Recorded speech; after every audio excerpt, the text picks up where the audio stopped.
warahmatullahi wabarakatuh. Nama saya Muhammad Afif Habib. Saya akan menjelaskan tentang lacing ya. Saya selaku penyaji pertama akan menjelaskan tentang lacing.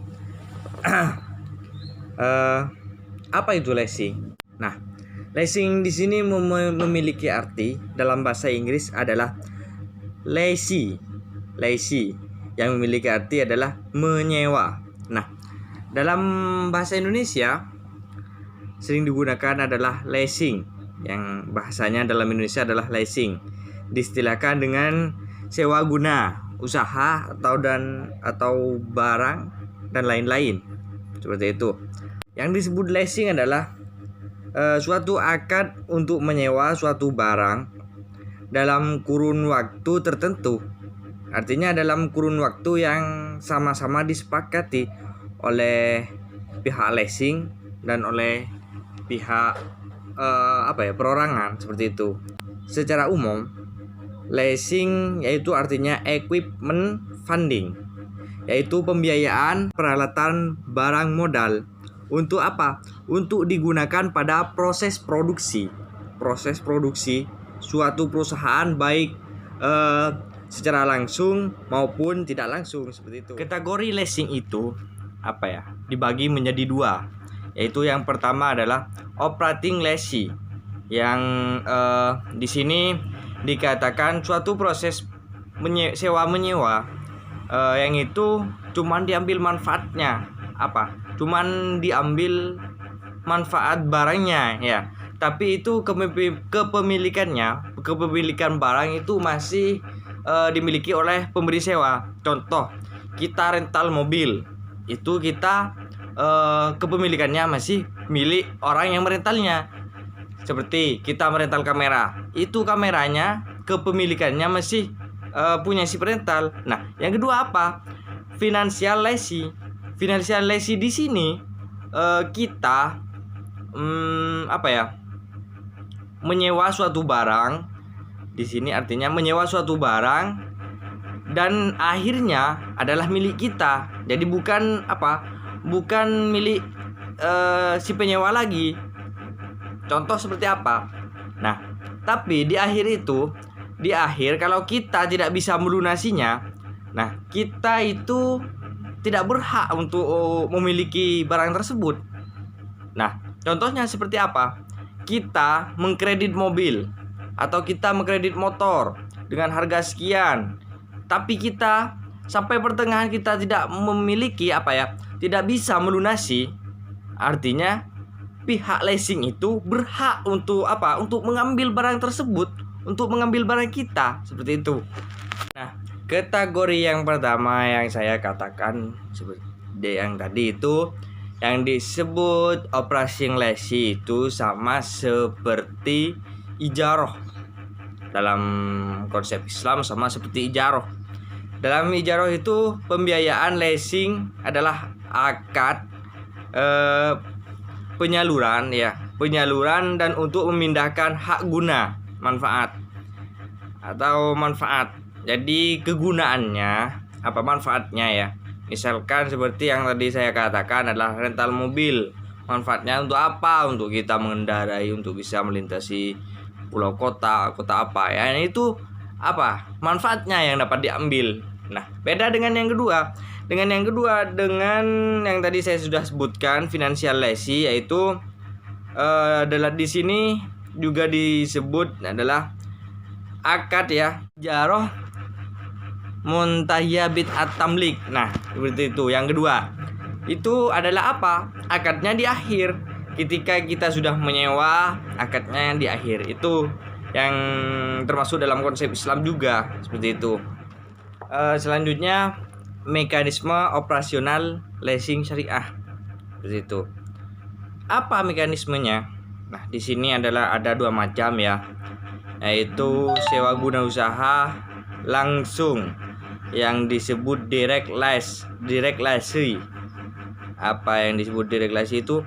Penyewa itu belum pernah memiliki suatu barang ataupun modal. Jadi misalkan pihak leasing itu belum memiliki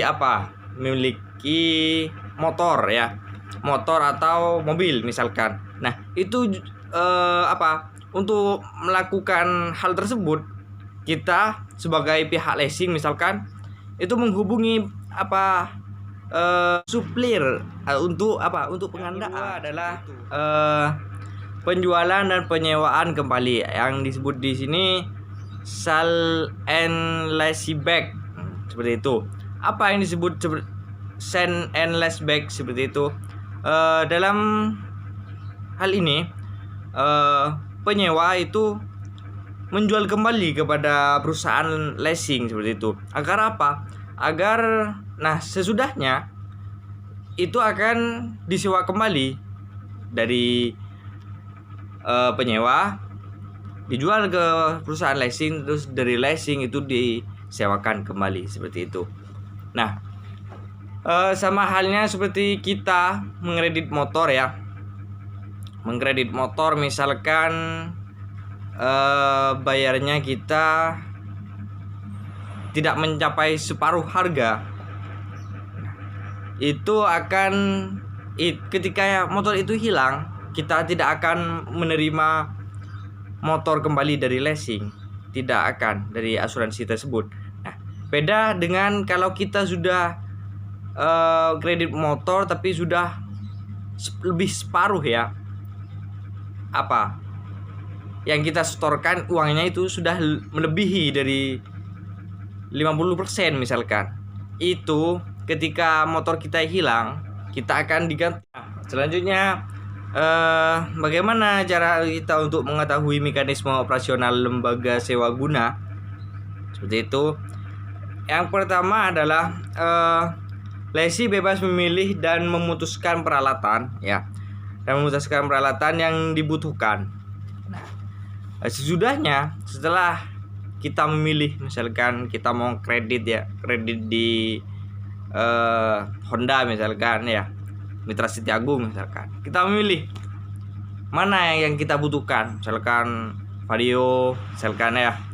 Nah, sesudahnya setelah kita memilih, kita baru mengisi formulir. Nah, formulir permohonan. Ketika itu lesi mengirimkan kepada lesor ya. Yang dimaksud setelah mengisi formulir, lalu lesor itu mengevaluasi kelayakannya, survei ya, istilahnya survei. Lalu lesor itu melakukan survei ke rumah kalian ya. Ketika orang ini tidak berhak dengan dana yang butuhkan sekian, ternyata penghasilan yang dilihat penghasilan harta tetap misalkan seperti rumah, tanah seperti itu, ketika disurvei tidak memungkinkan untuk melunasinya. Nah, kenapa? Kalau pihak bank atau pihak lesor itu ketika survei itu melihat kerjanya ini, pendapatannya ini sebesar 200, tapi per bulannya 500. Nah, tapi tanahnya banyak. Ini banyak tanahnya, gak apa-apa lah, kita bisa mengambil jaminan tanah seperti itu. Nah, kalau kita yang disurvei gaji sedikit ya, yang kedua adalah harta tetapnya sedikit, kita tidak akan mendapatkan hal yang layak dalam lesi tersebut, dalam kredit seperti itu. Assalamualaikum warahmatullahi wabarakatuh. Saya Sabibur Rahman, saya sebagai pemateri kedua dalam pembahasan leasing syariah.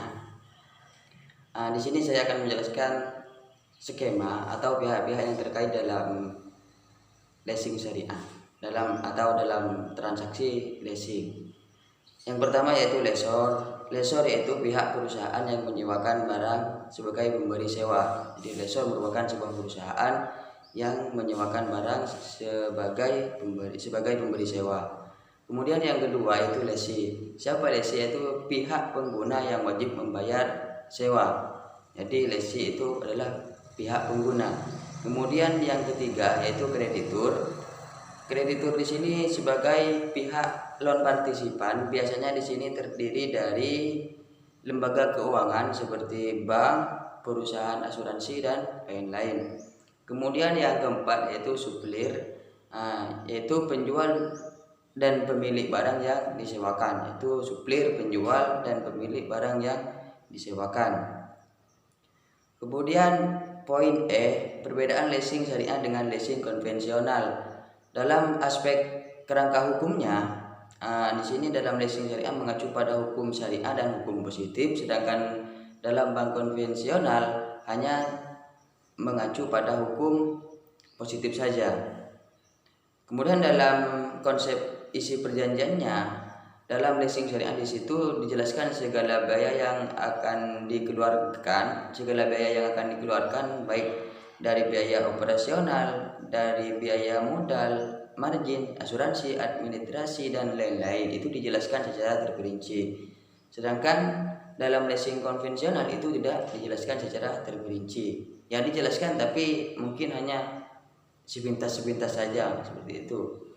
Kemudian dalam tingkat keuntungannya, dalam aspek tingkat keuntungan, dalam leasing syariah itu menggunakan tingkat margin. Kemudian dalam leasing konvensional itu menggunakan tingkat bunga. Dalam segi pengawasan, dalam leasing syariah itu diawasi oleh Dewan Penasehat Syariah dan OJK, Otoritas Jasa Keuangan, sedangkan dalam bank konvensional hanya diawasi oleh Otoritas Jasa Keuangan atau OJK. Ya, mungkin kalian bisa baca sendiri ya dalam poin E antara perbedaan leasing syariah dengan leasing konvensional. Kemudian analisis SWOT yang yang terdapat dalam akad atau dalam transaksi leasing, yaitu dalam segi kekuatannya, dari adanya perusahaan leasing atau sewa guna usaha ini memungkinkan para pemilik modal mendapatkan dana tambahan dengan menyewakan barang modal yang dimilikinya. Jadi kekuatannya adalah semata-mata untuk mendapatkan dana tambahan seperti itu. Kemudian yang kedua, dari kelemahannya di sini adanya perusahaan leasing, masih minimnya pemahaman masyarakat mengenai leasing syariah. Mengapa? Karena masih tercampurnya antara